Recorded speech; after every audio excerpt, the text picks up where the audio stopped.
Hello viewers, welcome back to my channel Home to Hotel Recipes. இன்னைக்கு நம்ம இந்த வீடியோல பெர்ஃபெக்ட்டான கேசரி எப்படி பண்றதுன்னு பாப்போங்க. இதுக்கு ரொம்ப முக்கியமான விஷயம் என்னன்னு கேட்டிங்கன்னா நம்ம போடுற அளவுகளும் ரவை வேகிற பதமும் தாங்க ரொம்ப முக்கியம். வாங்க இப்போ எப்படி பண்றதுன்னு பாப்போம். முதல்ல அடுப்புல ஒரு pan வச்சுக்கலாம். இதுல 4 டீஸ்பூன் அளவு நெய் விட்டுக்கிறேன்.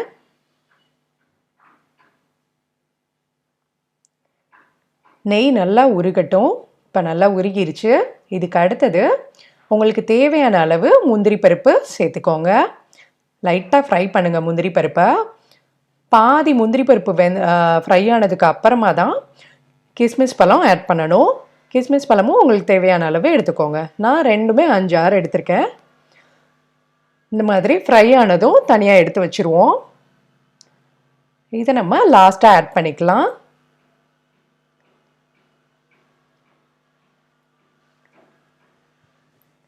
இதே நெய்யில் 1 கப் அளவு ரவை எடுத்திருக்கேன். நான் ரோஸ்டட் ரவை தான் எடுத்திருக்கேன். இருந்தாலுமே திரும்ப ஃப்ரை பண்ணணும். இந்த நெய்யில் போட்டு நல்ல கலர் சேஞ்ச் ஆகிற வரைக்கும் அடுப்பை சிம்மிலே போட்டு ஃப்ரை பண்ணணும்.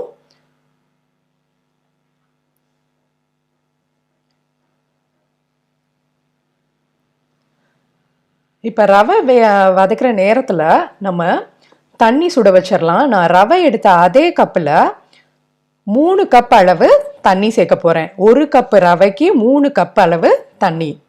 நீங்கள் எந்த கப்பை அளவுக்கு எடுத்துக்கிறீங்களோ ஒரே கப்பை அளவுக்கு எடுத்துக்கோங்க. இப்போ 3 கப் அளவு தண்ணி ஆட் பண்ணியாச்சு. இதை நான் அடுப்பில் சுட வச்சுக்கிறேன்.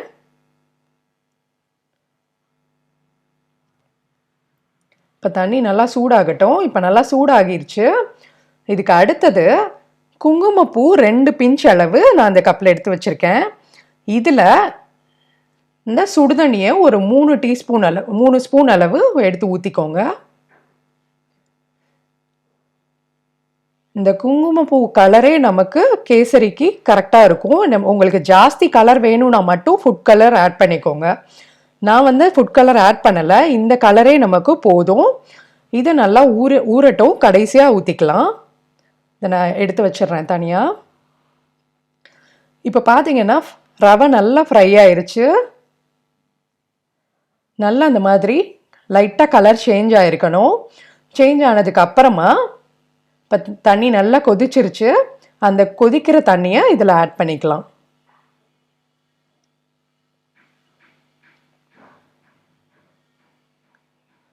இப்போ நல்லா மிக்ஸ் பண்ணி விடுங்க. ரவை கட்டிப்படாத அளவுக்கு மிக்ஸ் பண்ணி விடுங்க. நல்லா வேகணும் ரவை. இப்போ பாருங்கள் நல்லா திக்காயிருச்சு. இன்னும் கொஞ்சம் திக்காகணும். பேனில் ஒட்டாத அளவுக்கு வரணும். அந்த அளவுக்கு இவங்க பார்த்தீங்கன்னா கையில் எடுத்து பாருங்கள். அந்த மாதிரி கையில் ஒட்டக்கூடாது. இதுதான் கரெக்டான அளவு அடுத்து சர்க்கரை ஆட் பண்ணுறதுக்கு. இப்போ இந்த ஸ்டேஜில் நம்ம அடுத்து சர்க்கரை ஆட் பண்ண போகிறோம். சர்க்கரை அளவு கேட்டிங்கன்னா 1.5 கப் அளவு சர்க்கரை. 1 கப் அளவு ரவைக்கு 1.5 கப் அளவு சர்க்கரை. இப்போ இதை நல்லா மிக்ஸ் பண்ணுவோம். சர்க்கரை போட்டதும் நல்லா இலகி வரும். அதே போல் அந்த ரவையும் கட்டிப்படும். அதை நல்லா கரைச்சி விட்டுருங்க. இப்போ நல்லா மிக்ஸ் ஆயிடுச்சு. சர்க்கரை ஃபுல்லாக கரைஞ்சிருச்சு பாருங்கள். இது கொஞ்சம் திக்காகணும். இப்போ கரெக்டாக இருக்குது. இப்போ இதுக்கு அடுத்தது நம்ம ஊற வச்சுருந்தோம்ல குங்குமப்பூ தண்ணி, இதை ஆட் பண்ணிக்கலாம். இந்த கலரே போதுமானது. ஃபுட் கலரே தேவையில்லை. வேணும்னா போட்டுக்கோங்க. அப்புறம் நம்ம வறுத்து வச்சுருந்த முந்திரி திராட்சை சேர்த்துக்குவோம். நான் இதில் பைனாப்பிள் எசன்ஸ் ஆட் பண்ண போகிறேன். கேசரினா பைனாப்பிள் ஃப்ளேவர் நல்லாயிருக்கும். அதுக்காக நான் இது போட்டுக்கிறேன். இல்லை பைனாப்பிள் ஃப்ளேவர் வேணாம் அப்படின்னா ஏலக்காய் தூள் கூட நீங்கள் 1 ஸ்பூன் அளவு ஆட் பண்ணிக்கலாம். கடைசியாக 1 பிஞ்ச் அளவு உப்பு. எல்லா ஸ்வீட்லேயுமே உப்பு ஆட் பண்ணால் நல்லா தூக்கி கொடுக்கும்பாங்க.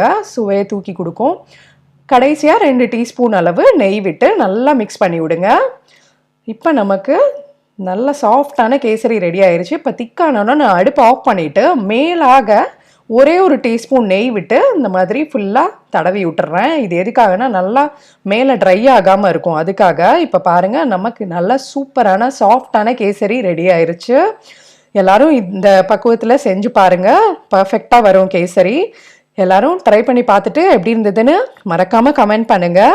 இந்த வீடியோ உங்களுக்கு பிடிச்சிருந்தா லைக் பண்ணுங்கள், உங்கள் ஃப்ரெண்ட்ஸ் எல்லாரு கூடயும் ஷேர் பண்ணுங்கள். நம்ம சேனல் வீடியோஸ் பிடிச்சிருந்தா ஹோம் டு ஹோட்டல் ரெசிபி சேனலை சப்ஸ்கிரைப் பண்ணிவிட்டு பெல் பட்டனை கிளிக் பண்ணிக்கோங்க. இன்னும் டேஸ்டியான ரெசிபீஸோடு உங்களை நான் அடுத்த வீடியோஸில் பார்க்குறேன். தேங்க்ஸ் ஃபார் வாட்சிங். பை.